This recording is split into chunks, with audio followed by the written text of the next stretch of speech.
For most of the Middle Ages, until the 16th century, great free cities, safe behind their walls, vied for political power in Europe, with feudal kings and nobles whose wealth came from their vast landholdings.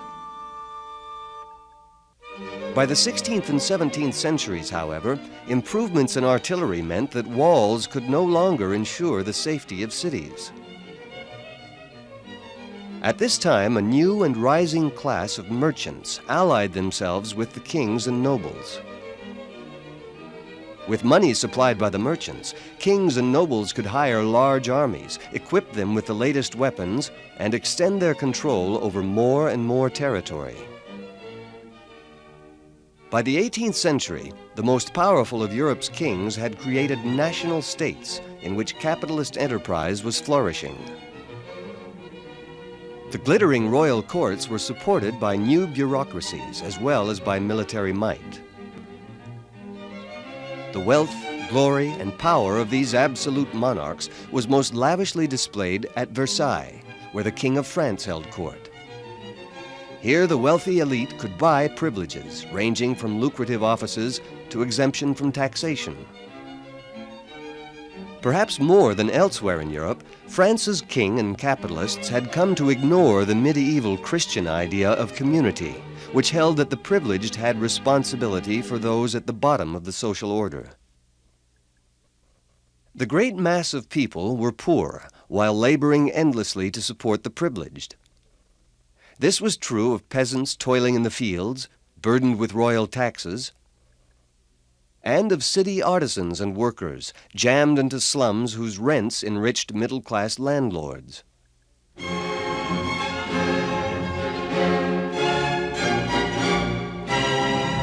Suddenly, in 1789, a revolution began that lasted 10 years and shattered the established social order in France. First, a National Assembly met and refused to disperse until a constitution had been written. Then a mob overran one of the king's great prison fortresses and took control of Paris. Privileges, especially those of the great aristocrats, were abolished. And the King and Queen of France were overthrown, imprisoned, and beheaded. An army of French citizens, inspired by revolutionary ideals, defeated professional armies sent against them by the monarchs of Europe. As the revolution swept on, it began to devour its leaders in a bloody reign of terror. Finally, after 10 years, it ended in the dictatorship of Napoleon Bonaparte. But the revolution was a turning point in Western history, with echoes that can still be heard today. To understand how and why the revolution came about, we need to look more closely at French society in the 1780s. At that time, the people of France were divided by law into 3 estates. Each estate included members of all social and economic classes. The first estate consisted of the clergy, from the richest bishop to the poorest parish priest. The second estate was made up of the nobility. Although many nobles were wealthy, most were not. These nobles sought laws to restrict the highest positions in society to the nobility. They bitterly resented the king for selling key positions in the army, the church, and other social institutions to wealthy commoners. The third estate included everyone else, about 98% of the population. Here were wealthy merchants, doctors, artisans, shopkeepers, laborers, and most of all, peasants. At the bottom of the social scale, the peasants made up 85% of the population. The peasants surrendered about 70% of their income to the tax collector to support the privileged classes. Their chief desire was to reduce this burden. Most members of the middle class, or bourgeoisie, about 13% of the population, had originally come from peasant backgrounds. The lower middle class, or petite bourgeoisie, consisted of businessmen, traders, and shopkeepers. artisans and skilled workers, and members of the professions, doctors, lawyers, journalists, and some clergy. The businessmen and traders wanted economic freedom. Freedom to invest their money for personal gain without the taxes and controls imposed by the king and local aristocrats. Skilled workers and artisans wanted freedom from the capitalist financiers who increasingly controlled their trades and their wages. Members of the professions, especially lawyers and journalists, supported the new ideas of freedom and equality for the individual. The upper middle class, or haute bourgeoisie, the wealthy landowners, civil servants, and financiers who controlled most of the country's banking, commerce, and industry, also advocated individual freedom. This class resented the aristocracy and clergy and sought to replace privilege based on birth with privilege based on merit or wealth. The clergy made up less than 1% of the population, but possessed enormous privileges, from large landholdings to freedom from most taxes, including the tax on land. A few churchmen were wealthy and powerful. But most clergymen were either poor or middle class. Unable to advance to the highest church offices, some of them were outspoken opponents of privilege and power.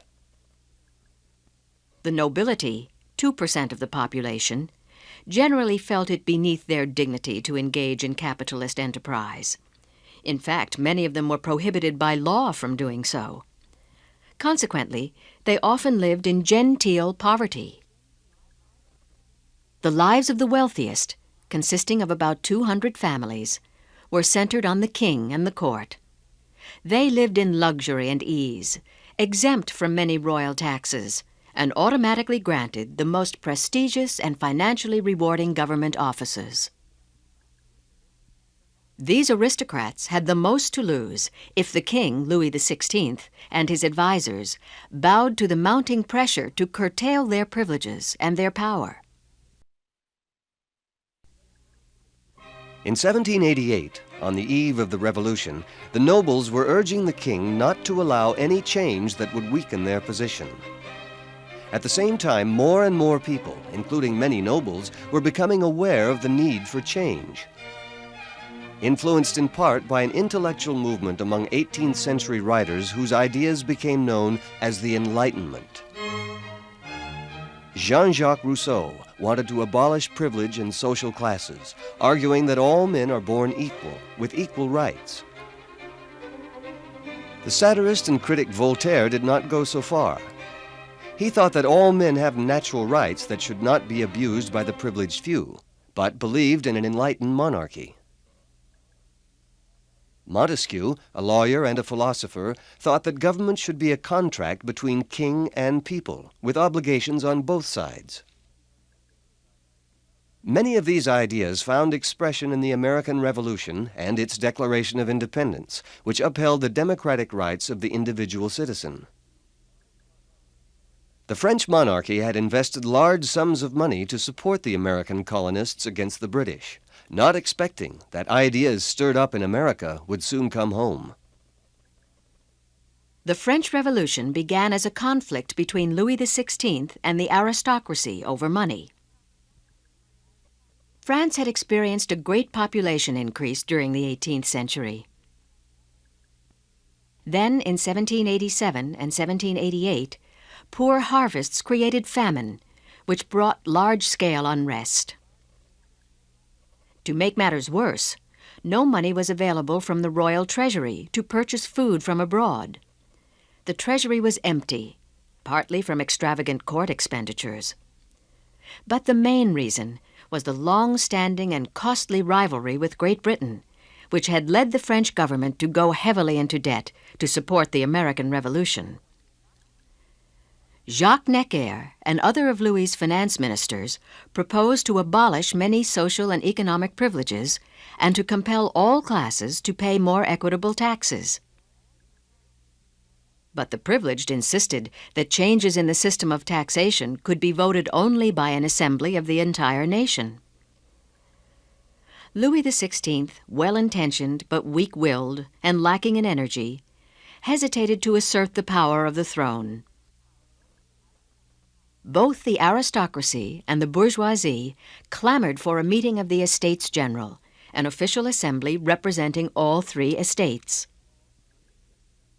On May 5, 1789, amid great popular excitement, the Estates-General gathered at Versailles for its first meeting in 175 years. Immediately, a struggle developed over voting. Each estate had traditionally cast one block vote, enabling the clergy and the nobility to outvote the third estate by 2-1. The aristocracy had counted on this arrangement to vote down the new taxes. But the third estate now demanded that each representative have a separate vote. Citizens were besieged with pamphlets on the issue. In one, the Abbé Sieyès wrote, "What is the third estate? Everything. What has it been before? Nothing. What does it demand? To become something." On June 17th, the 600 members of the Third Estate declared themselves a National Assembly. They were joined by poor parish priests and a few other members of the First and Second Estates. On June 20th, locked out of their meeting hall, they adjourned to an indoor tennis court nearby and swore, "Never to separate until the Constitution of the kingdom is established." On June 23rd, the king seemed to agree to accept the National Assembly. The revolution had passed from aristocratic to bourgeois control. The king, meanwhile, gathered his troops. By July 1789, violence was in the air.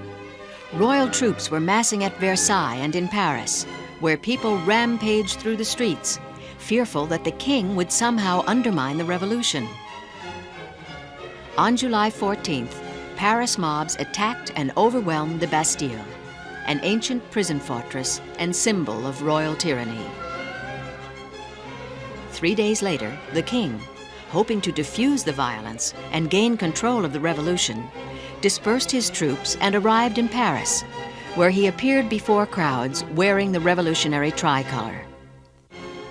But the king's appearance had the opposite effect.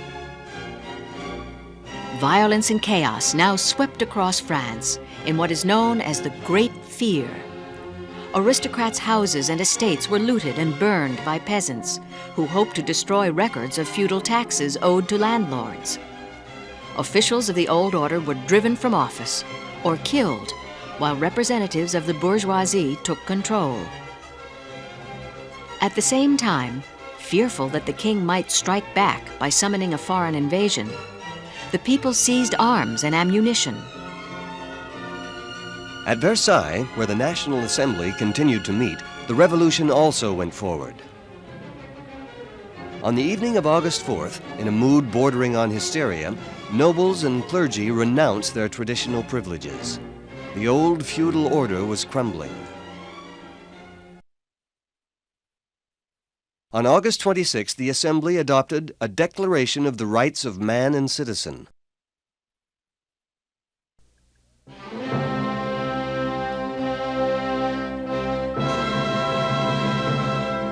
The Declaration affirmed that Men are born and remain free and equal in rights. The rights of liberty, property, security, and resistance to oppression.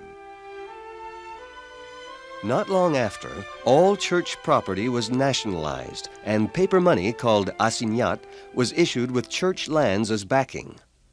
In addition, the king was forbidden to make laws. Thoroughly alarmed, Louis XVI at first refused to approve these reforms. Tension mounted as he again surrounded Versailles with troops. On October 1st, 1789, an army banquet was held at Versailles, with Louis and Queen Marie Antoinette in attendance. Amid much drunkenness, officers insulted the revolution and sang royalist songs. When news of the event reached Paris, angry crowds gathered and began to set up barricades. For the second time, but not the last, Paris mobs seized control of the revolution. On October 5th, a great crowd of women from the poorer quarters of Paris, furious that counter-revolutionaries held banquets while they went hungry, gathered to protest against the high price and shortage of bread. Then they set out for Versailles to present their grievances to the king. After breaking into the palace, they forced the royal family to return with them to Paris. An account of the return trip reported, They carried the heads of 2 luckless members of the bodyguard and accompanied these ghastly trophies with hideous songs. The National Assembly soon followed the king to Paris, but not before many monarchist members resigned and fled abroad rather than face the city's mobs. As each day passed, the course of the revolution was increasingly influenced by the citizens of Paris, who tended to be more radical and more politically active than people in other parts of France. Most radical of all were the sans-culottes, so called because they generally wore trousers rather than knee breeches or culottes. Mostly shopkeepers and artisans, the sans-culottes dominated local government in Paris and put great pressure on the more cautious National Assembly, many of whose members were wealthy bourgeoisie. Paris was also a center for radical journalists and propagandists. Newspapers and magazines flourished, some even daring to suggest an end to the monarchy and the establishment of a republic. Political clubs and societies multiplied. Although the revolutionary movement was broad, it tended to split into warring factions. One of the more radical groups, the Jacobin Club, met in this former convent. The early part of 1790 saw the National Assembly hard at work, passing still more reform measures and trying to frame a constitution. In the Assembly, radical groups known as Jacobins and Girondists sat to the left of the Speaker, moderate constitutional monarchists in the center, and nobles to the right. The political terminology of left for radical, center for moderate, and right for conservative originated with the seating in this Assembly. The largely bourgeois members directed much of their attack against the First and Second Estates. Religious orders were suppressed and their property confiscated, while the titles of the nobles were abolished. The Assembly's most controversial measure was the civil constitution of the clergy. It required priests to swear their first loyalty to the French state rather than to the Pope in Rome. This measure was bitterly divisive in the strongly Catholic country. But most of the French seemed to welcome what was happening. Their feelings were expressed in a huge festival held in Paris on July 14, 1790, the first anniversary of the fall of the Bastille. The English poet Wordsworth summed up the broad European sense of unity and enthusiasm. Bliss was it in that dawn to be alive, but to be young was very heaven. However, the following year saw mounting unrest and constant plots and intrigues, with the king and queen themselves often joining in. Finally, in June 1791, members of the royal family disguised themselves and attempted to escape from France. At the small town of Varennes, they were arrested after the king was recognized along the way by the man in charge of one of the posting stations. Upon their return to Paris, they faced an angry populace. Demands for a republic mounted. On July 17th, a huge crowd assembled on the Champ de Mars and called for an end to monarchy. To contain the mob, a troop of National Guards, commanded by Lafayette, was sent by the National Assembly. Tempers flared, the troops fired, and 50 people lay dead. The citizens of Paris were now pitted against both King and National Assembly. In the autumn of 1791, the Assembly finally presented the nation with a new constitution. The king, whose limited powers had been suspended until he agreed to sign it, gave in. Elections were held for a new legislative body. This constitution expressed the aspirations of the bourgeois revolution. Qualifications for voting and holding political office were based on property ownership and wealth rather than birth. Noble and clerical privileges were abolished, free speech was guaranteed, and the powers of the king were defined by law. But to people in the Paris streets and clubs, the Constitution was a betrayal of 1789 and of the rights of man. They accused the Assembly of creating a new aristocracy of wealth.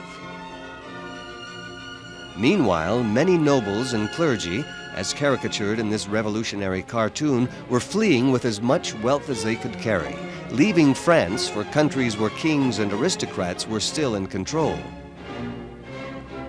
The rulers of Austria and Prussia had already declared that they and their fellow monarchs would take up arms against France if Louis XVI's position were seriously threatened. As for Louis, his fate was suspended between those plotting to overthrow the revolution and those who hoped to get rid of the monarchy.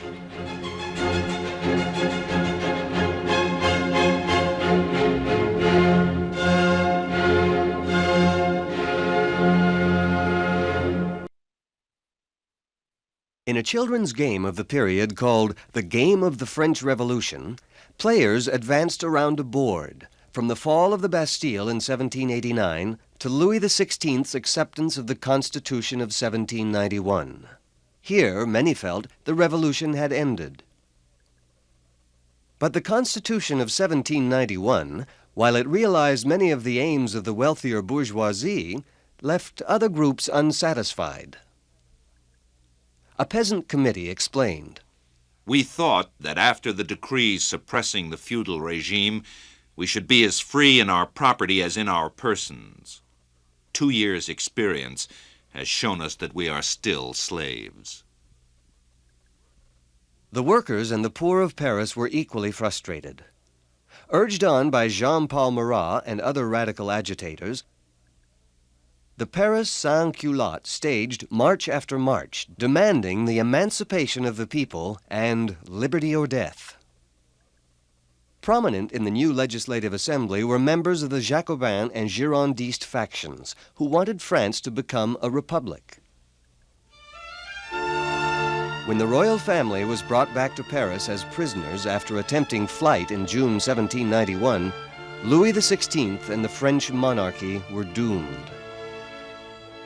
Control of the revolution was now to pass from the well-to-do bourgeoisie to the workers and the poor. In other parts of Europe, the reaction of the rich and powerful to the French Revolution had ranged from dismay to horror. French aristocrats and some priests who refused to swear allegiance to the state fled to Prussia, Austria, and the Austrian Netherlands, now Belgium, where they began raising armies to invade France and put down the revolution. All the different factions of the revolution united in a call for war, for a crusade against the crowned heads of Europe. Louvet, a Girondist deputy, declared, France shall take to arms at once.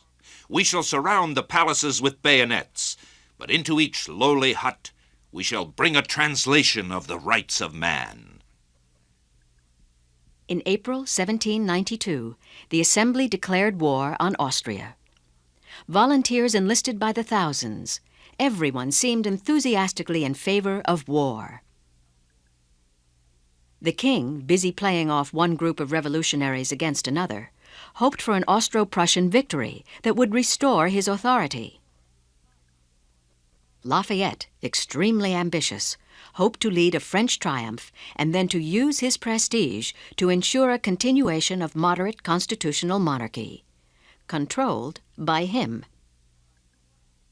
Dumouriez and other Girondist ministers thought that war could spark a general revolution in Europe. Finally, radicals, such as Marat, thought that the strains of war would hasten the downfall of the monarchy in France.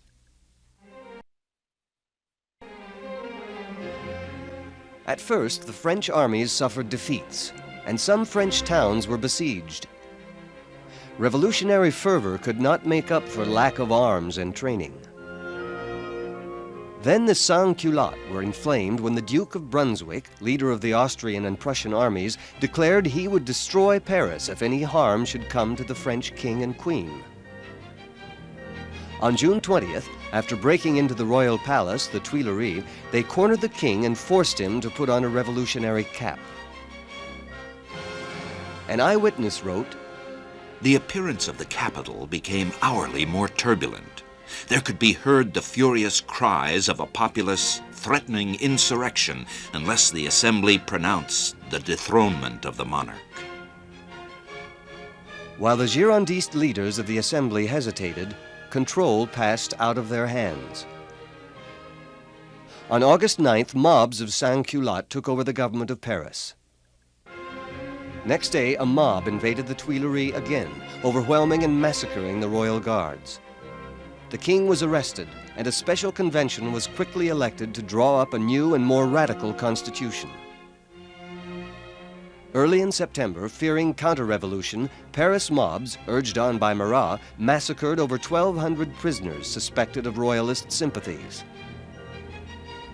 Revolutionary spirits were further heightened by a French victory against the Prussians, the first of a string of military successes. Meanwhile, Lafayette, defeated and powerless, fled from his army to be captured and imprisoned by the Austrians. On September 21st, the new convention met and decreed unanimously that royalty is abolished in France. It proclaimed year one of the Republic. In December, when evidence proved that he was a traitor to the revolution, Louis was put on trial. He defended himself with clumsy lies, and in January 1793, he was guillotined. As the executioner held up the severed head, the crowd shouted, "Long live the Republic!" The new convention reflected the fact that the revolution was no longer controlled by the wealthier bourgeoisie. The nobles of the 1790 National Assembly had emigrated or were in prison. The bourgeois Girondists were still the largest group, but now sat on the right. Jacobins and their allies, known as the Mountain, sat on the left. A large number of unallied deputies, known as the Plain, occupied the middle. The new republic faced major problems. A peasant uprising in central France brought famine and economic chaos, and abroad there were military defeats. An extreme left-wing group, known as Les Enragés, began to pressure the Girondists by demanding total government control of the economy, an idea that terrified the bourgeoisie, while delighting the sans-culottes. The convention rejected this idea, but adopted another left-wing proposal, setting up a committee of public safety to find and punish anyone suspected of opposition to the revolution. At its head was one of the leading Jacobins in the convention, the highly respected lawyer Georges Danton. The Girondists remained under attack from the left within the convention and the sans-culottes outside. When in June mob pressure led to the arrest of Girondist leaders, the Mountain became the dominant political force. Soon afterwards, Jean-Paul Marat, hero of the sans-culottes, was murdered as he sat in his bath by Charlotte Corday, a young Girondist supporter and the daughter of an impoverished noble family. Marat's murder roused the left to further action. In August, a decree conscripted all young French men into the army, the first mass mobilization of citizens on behalf of a national government. In October, Queen Marie Antoinette was guillotined. Around the same time, a provincial lawyer named Maximilien Robespierre replaced Danton as the dominant figure on the Committee of Public Safety. The Committee of Public Safety, headed by Robespierre, now ruled France in the name of the convention. Its rule became known as the Terror. A number of Girondist leaders were executed. Between the autumn of 1793 and the summer of 1794, over 3,000 executions took place in Paris and 14,000 in the provinces, most by guillotine. Robespierre's supporters maintained that the Terror was justified by the need to save a revolution that was threatened from all sides. Internal dissatisfaction had led to uprisings in 60 of France's departments, or administrative units. The armies of Prussia, Austria, Britain, Holland, and other European countries still threatened invasion. Louis Saint-Just, a colleague of Robespierre, wrote, "Liberty must prevail at any price. We must rule by iron those who cannot be ruled by justice. We must punish not merely traitors, but the indifferent as well." Robespierre agreed. The government of the revolution is the despotism of liberty against tyranny. Must might be used only in order to protect crime? The terror's momentum was described by the English writer William Hazlitt. The whole of the country seemed one vast conflagration of revolt and vengeance. The shrieks of death blended with the yell of the assassin. The sans-culottes had demanded a policy of terror as a weapon against royalists, priests, and Girondists. But by 1794, the terror was claiming victims from the mountain. Danton declared in the convention, Perhaps the terror once served a useful purpose, but it should not hurt innocent people. No one wants to see a person treated as a criminal just because he happens not to have enough revolutionary enthusiasm. Shortly afterward, Danton himself was arrested, tried, and executed. The terror became increasingly difficult to justify as French victories reduced the threat of foreign invasion. In July, Robespierre was denounced as a dictator, arrested, and along with his supporters, quickly executed. The terror of the left was over. It had been started to protect the revolution from its aristocratic enemies, but it ended by persecuting its bourgeois and sans-culotte supporters. The people, who had come to identify democracy with terror, had ceased to support either. With the fall of Robespierre, the revolution veered to the right.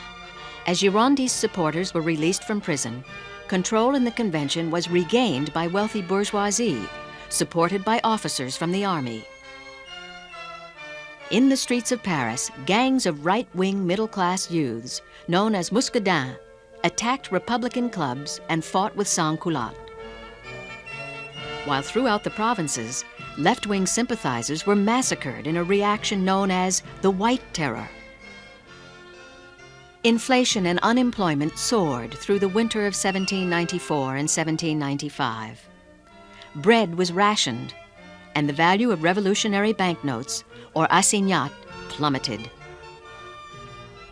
Some middle-class profiteers and speculators made fortunes. To the sans-culottes, the gap between rich and poor seemed almost as wide as before 1789. The poor of Paris made two final attempts, both unsuccessful, to turn the political tide. A mass demonstration held on April 1, 1795, was easily broken up by the National Guardsmen and the muscadins.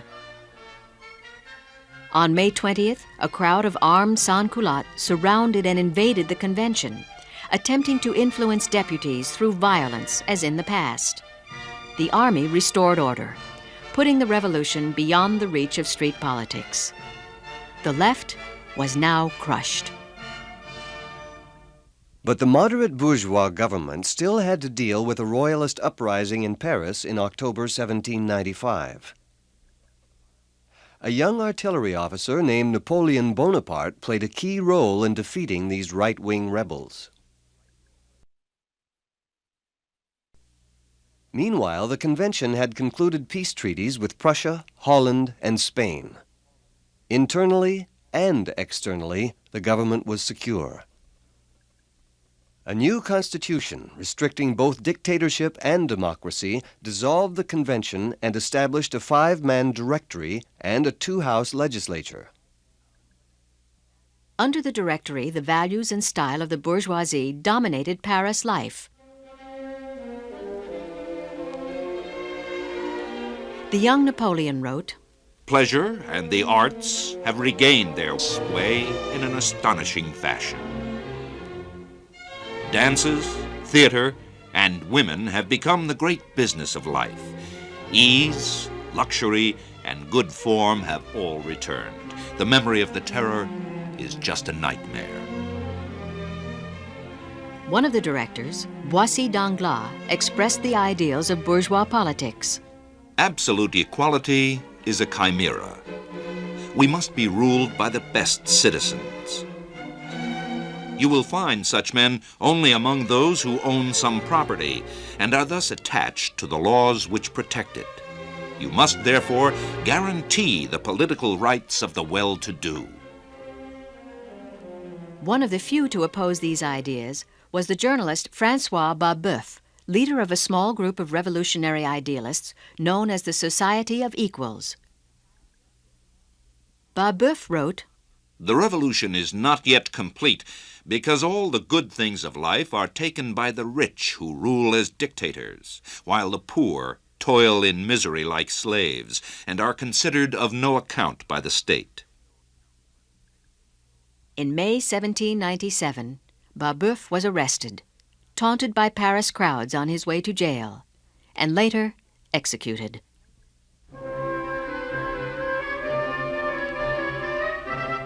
Despite the peace treaties of 1795, the French army was still looking for action. Now, not in wars of liberation, but in wars of conquest. Napoleon Bonaparte, the most popular young general in the country, promised his men Rich provinces, great cities, honor, glory, and wealth. Napoleon's forces swept through northern Italy in 1796 and 1797, forcing the Austrians, who controlled the area, to conclude new peace treaties more favorable to France. Only Britain remained an active enemy. In the spring of 1798, Napoleon set out for Egypt with a vast expedition aimed at damaging British commerce and establishing a French base in the Middle East. French forces entered Cairo, but the French fleet was destroyed in a surprise attack by the British at Aboukir Bay. Napoleon was momentarily trapped in Egypt. Meanwhile, a new coalition led by Russia, Austria, and Britain began to inflict defeats on the French in Europe.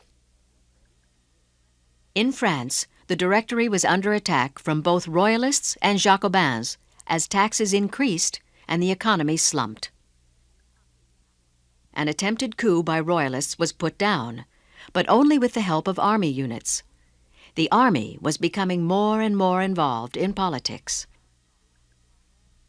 Throughout 1798 and 1799, Paris society was alive with rumors of plots and counterplots.